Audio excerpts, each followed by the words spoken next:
Hello everybody, this is Toys R Us, and for this new figure unboxing and review we're going to be looking at the Studio Series Gamer Edition. This is Deluxe Class Cliffjumper. So with this video we're going to unbox him live in a second, have a look at the entire contents of the packaging.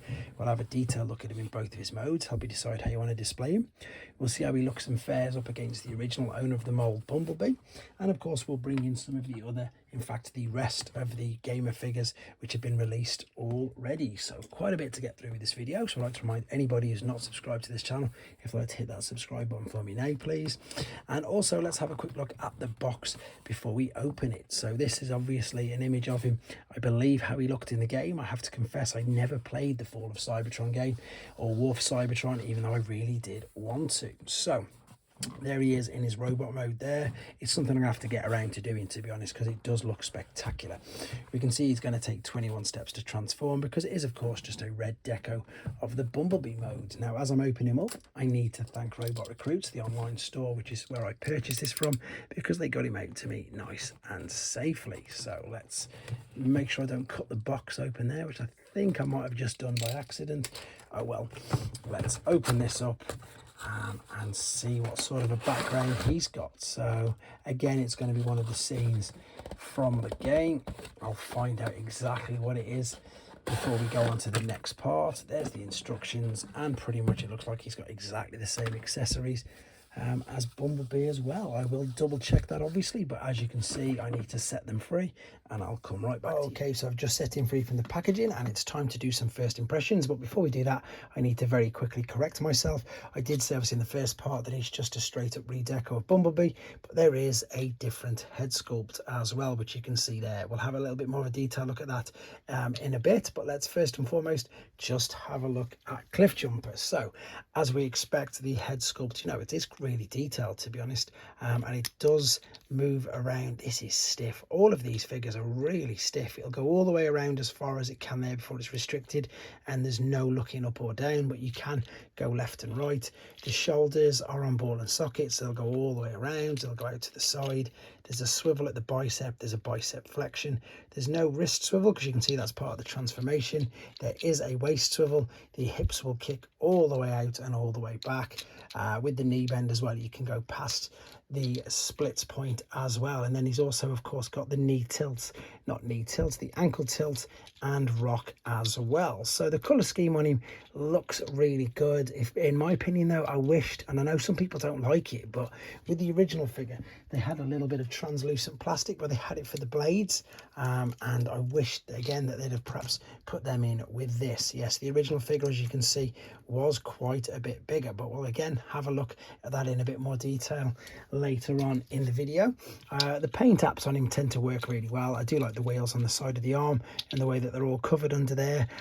If we want to be, I suppose, a bit picky like we were with the Bumblebee figure, we could perhaps say the legs are a little too slim, but overall I think he looks and I think he displays quite well. He is quite small, but he does come with 3 accessories which we've got here, and again these pretty much look to me to be all the same as Bumblebee's, maybe just a different color. Let's have a look. Yeah, a slightly darker plastic color there, you can see, but otherwise they're the same.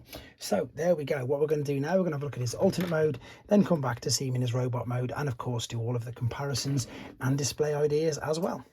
Here he is then in his alternate mode, and just a quick reminder that the transformation process is uploaded separately as a video tutorial, and that is to keep the length of this video down. Once again, I do really like this alternate mode. This to me is something that I would think, you know, does have, I suppose, that Cybertronian look to it. It's just, I really like the paint apps. I like the fact that all the wheels of course spin around no problem whatsoever, even though it is just as low to the ground as what you can see. Underneath again though, it is clearly a bot that is, I suppose, encased in a shell, but that doesn't bother me because again you've got to turn it upside down to see that basically. So we've got the lovely Autobot logo on the front, and I think, to be honest, considering how many panels they are, I think it fits together pretty well. The gaps on it aren't too bad or indeed too detrimental. With regards to size, it is one of the smaller deluxe figures. As you can see, that is also one of the smaller deluxe figures, the JPG. However, if I bring in like the Voyager from from Rise of the Beasts Battle Trap, you can see obviously that there is quite a bit of a size difference. With regards to G1, he's way bigger than that, but with regards to some other deluxe figures or that are being released at the same time as a deluxe figure, he is much smaller, even though he's a bit chunkier. But as I say, I like it, and it doesn't take too much away from the fact in being a deluxe. Again, he does come with all these 3 accessories, which you can very cleverly store away as well. Before we do this, let's just very quickly, I'm going to use it for both, even though I think most people who watch my reviews know my actual overall comments on this. The best one I've ever seen was unfortunately the Dead Prowl and Ironhide pack, because it was so much bigger. It just served a purpose, whereas with these I just don't see them doing that, in all honesty. Right, so we're going to go by the first thing we can see there, and that's of course this on the top. You could, if you wanted to, you could attach this to the back as well, so you've got these 2 cutouts, but we want it to be attacking really, don't we? So if we pop that there, on the underside there's another one of the cutouts exactly the same shape, so let's take this blaster and this will fit in there as well. And then again, you can then attach the sword to the back. So I really like that. I like the fact that you could store them on there, and you know, they are pretty, they're well and truly stuck on, so they're not going to fall off. Sometimes you're resting things on the back and they're falling off all over the place, but you could legitimately put that on display and not have to worry about where the accessories were going to go, which I think is a brilliant thing for this particular figure. To be honest, I don't really think there's much more to say about the alternate mode. I do think it looks cool, but I am going to be mainly displaying this guy in his robot mode. So what I'm going to do right now, then, we're going to come back for the final time with him in his robot mode, more comparisons, more display ideas, and of course see how we can armor and weapon him up with all of these here. Okay then, back for the final time with him in his robot mode, and this is the way that I'm going to be displaying him. But before we go on to some of the accessory check, I just want to, I suppose, reiterate something that I'm pretty sure I did on the Bumblebee video, but it's something that I genuinely think you can do. With the legs, I think you can, if you wanted to. I think if you really wanted to, you could spin these legs around and you could still have him standing like that, because I did say that they do look a little spindly from the one side, but I think if you turn them around, they just look that little bit wider. I don't know if it's just me, but you could get away with it, and it's not, obviously you won't have the same knee bend, but you could turn it around just if you're displaying him like that. There's quite a few different ways that you can do it, to be honest. It's just something that I think that I'd noticed and I wanted to point out. Right, let's have a look at the accessories again in this mode, and this is because they've got this gimmick which works really well, to be honest. And what it is, it's the right arm on all of the particular range of the figures so far. I believe they're going to be doing the same with Starscream. You can take the right arm off and then you can attach the weapon to his arm, and this is obviously to simulate or replicate what it was like in the game. Again, I've got to hold my hand up, I didn't ever play the game, so for me it's all completely new. If I bring the Optimus Prime figure here, which funnily enough I've done exactly the same there, I've took his arm off and put his arm at the back.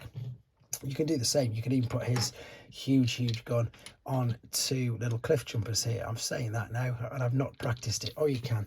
Luckily enough it fit. I was a bit concerned then that it perhaps wasn't going to fit, and again, if you really wanted to, you could put the tiny gun on Optimus Prime. It's up to you, which I think is a brilliant little play feature, to be honest, because I think these figures are perhaps getting a little bit of flack because again, like I've just said, some of them are quite small for the price points, etc. But again, I always look at things exactly that, you know, it's a toy, it's to be played with, even though of course I'm an adult and I'm going to be displaying them, it's still good. And you've got to look at things like that, especially if you're reviewing them. You've got to look at them, you know, for their purpose, what they're being made for. They're made as toys to be played with. So the fact that you can do that, I think, you know, is brilliant, and it does need pointing out and indeed picking up on.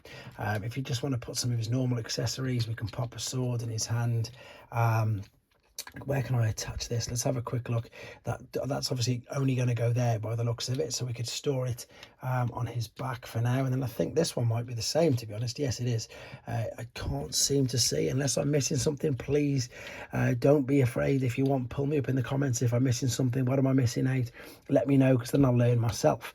It does just look like that's going to go on his back, and funnily enough, that's exactly how I've got the Bumblebee version of this figure as well, which again, I think Bumblebee looks even thinner for some reason. So yeah, you can clearly tell there that they are the same mold, just the different heads. and they don't look too bad. As I say, do really like the fact that there's quite a few weapons with them. Let's put him there just for a few seconds just to see if you can make if you think it'll be good or not. Again, I don't particularly think so too much. I suppose it serves its purpose, only serves its purpose if you're only ever going to buy one. Right, let's bring in this guy now. This guy is unfortunately quite heavily played with, and as I say, this is the original. I'm not going to say owner of the mold, but what he was based upon. Same principle though, it was just a Bumblebee figure and then they redecoed it. Now, but the main difference with this is not just the height and the articulation.